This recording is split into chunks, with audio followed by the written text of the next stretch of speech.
Good morning from the Nicolet-Chequamegon National Forest in northern Wisconsin.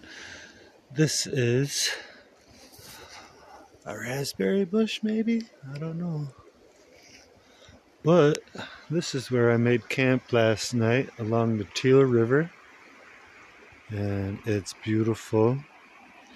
Rather loud over here where there's this. Last night I thought a bear was stomping. It was beavers.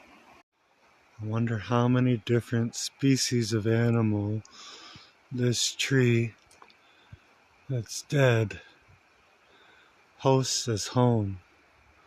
Looks like there's so many little holes pecked or chewed into the wall of that thing. It looks really neat.